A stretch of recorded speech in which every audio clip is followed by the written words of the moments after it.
রামগড় পৌরসভার আওতাধীন ৭ নং ওয়ার্ড কর্তৃক আয়োজিত আজকের এই সম্প্রীতি সমাবেশ। আসলে আমাদের আজকের এই সম্প্রীতি সমাবেশে উপস্থিত আছেন রামগড় উপজেলা বিএনপির সিনিয়র নেতৃবৃন্দ এবং রামগড় পৌর বিএনপির সিনিয়র নেতৃবৃন্দ এবং রামগড় উপজেলা এবং পৌর বিএনপির অঙ্গ সহযোগী সংগঠনের সম্মানিত সিনিয়র নেতৃবৃন্দ এবং যাদেরকে নিয়ে আমাদের আজকের এই আয়োজন, সকল সম্প্রদায়ের আমাদের সহকর্মীবৃন্দ এবং এই এলাকার সম্মানিত জনগণ, সবাই আমার সালাম গ্রহণ করুন। আসসালামু আলাইকুম। এখানে উপস্থিত আছেন কালাডাবা, সম্প্রপাড়া, বিশেষ করে সোনাইরাগা, লামখো বা তোকানিয়া, বাগানটিলা, নজিরটিলা, উত্তর লামখো এই এলাকার লোকই সম্ভবত বেশি উপস্থিত। এর থেকে বাইরে যারা আমরা মেহমান হিসেবে এসেছি, আপনারা সবাই দেখছেন আসলে সেই বিকাল ৩টার থেকে আপনারা এখানে উপস্থিত হয়ে এখন প্রায় রাত ৮টা পর্যন্ত উপস্থিত হয়েছেন। আমাদের নেতৃবৃন্দরা উচিত আসলে নিজের অবস্থান হিসাব করে কথাবার্তা বলা, কারণ আরো অনেক নেতা আছেন। যাক, আমরা আসলে মূলত যে জন্য এসেছি আমি সংক্ষিপ্তভাবে বলবো। আমাদের ওয়ার্ড পর্যায়ে আমাদের জেলা বিএনপির নির্দেশে, ওয়াদুদ্দিনের নির্দেশে আমাদের সম্প্রীতি সমাবেশগুলো চলছে। সব ওয়ার্ডে আমাদের সম্প্রীতি সমাবেশগুলো হচ্ছে, পৌরসভা এবং ইউনিয়ন বেদে সকল এলাকায় হচ্ছে। এর আগে আমরা পৌরসভাতে বল্টুরাম টিলা একটা সম্প্রীতি সমাবেশ করেছি আমাদের মনির ভুট্টুদের নেতৃত্বে। ওইখানে যারা ছিলেন সফল সুন্দরভাবে একটা আয়োজন করেছেন। আজকে দ্বিতীয় আয়োজন দেখছি কালাডাবা বিএনপি এবং অঙ্গ সহযোগী সংগঠনের আয়োজনে কালাডাবা বাজারের সম্প্রীতি সমাবেশ। আমার অনুরোধ থাকবে, সম্প্রীতি সমাবেশ কেন রেখেছি বিষয়টা আপনাদেরকে বুঝতে হবে। আমাদের নেতা, প্রাণপ্রিয় নেতা ওয়াদুদ্দিন সম্প্রীতিতে বিশ্বাস করে। আমরা চাই আমাদের নেতার নির্দেশ অনুযায়ী সকল সম্প্রদায়ের লোকদেরকে নিয়ে একাত্রে আমরা বসবাস করতে চাই। সেই জন্যই মূলত আমাদের এই সম্প্রীতি সমাবেশ। আমরা চাই না কোনো বিভেদ, আমরা চাই না কোনো বহিঃশত্রুর আক্রমণ। আমরা চাই সবাই শান্তি সুশৃঙ্খলভাবে আমরা কীভাবে বেঁচে থাকতে চাই। আমি বেশি পিছনে যাব না, শুধু একটুকুই চাই, আমরা এলাকা ভাগ করতে চাই না। আমরা চাই সকল এলাকায় সম্প্রীতির মাধ্যমে আমরা কিভাবে বসবাস করতে পারি।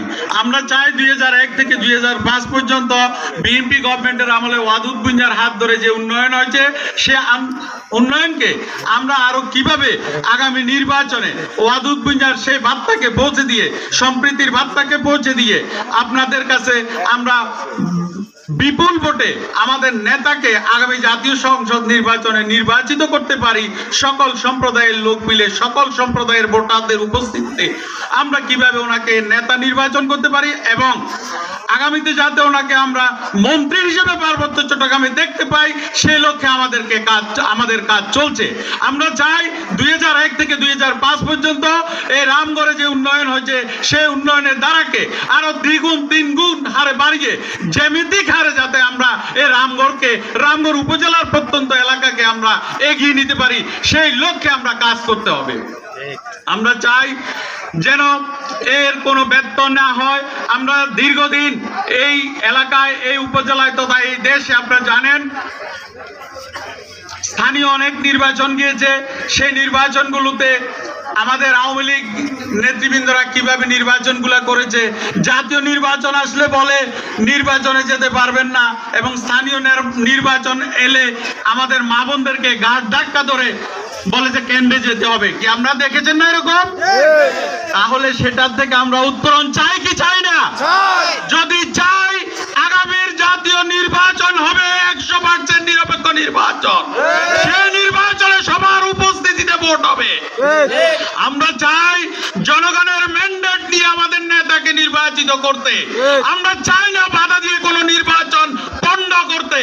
আমরা চাই পণ্ড করতে? আমরা চাই অতীতে যেভাবে আপনাদের স্বতঃস্ফূর্ত অংশগ্রহণের মাধ্যমে আমরা নির্বাচন করেছি, সেই লক্ষ্যে আমাদের দলের ম্যানিফেস্টোতেই আছে আমরা জনগণের দোরগোড়ায় গিয়ে তাদেরকে বিএনপির কথা বলে বিএনপির পতাকা দলে সমবেত করতে হবে। দীর্ঘ 17 বছরে যে জঞ্জাট আওয়ামী লীগ রেখে গেছে, সেই জঞ্জাটকে উৎখাত করতে হলে আগামী দিনের বিএনপি সরকারকে স্বতঃস্ফূর্তভাবে 100% ম্যান্ডেট নিয়ে ক্ষমতায় বসাতে হবে। আপনারা রাজি আছেন? আমরা চাই এই এলাকার উন্নয়ন, আমরা চাই এই এলাকার সম্প্রীতি। আমরা চাই না সেই খাগড়াছড়ি দিকে নেতাতে কি হচ্ছে। আপনারা জানেন আমাদের নেতার নির্দেশ আছে, সেই নির্দেশ অনুযায়ী আমরা গত কয়েকদিন আগে যে এই সম্প্রীতি বিনষ্টের চেষ্টা করেছিল কিছু কুচক্রী মহল দিঘিনালা এবং খাগড়াছড়িতে, তারপরের থেকে আমাদের নেতার নির্দেশ এবং দলের সিদ্ধান্ত অনুযায়ী আমরা প্রত্যেক এলাকায় এই সম্প্রীতি সমাবেশগুলো চালু করেছি এবং প্রত্যেক ওয়ার্ডে ওয়ার্ডে আমাদের নেতাদেরকে বার্তা দিয়েছি।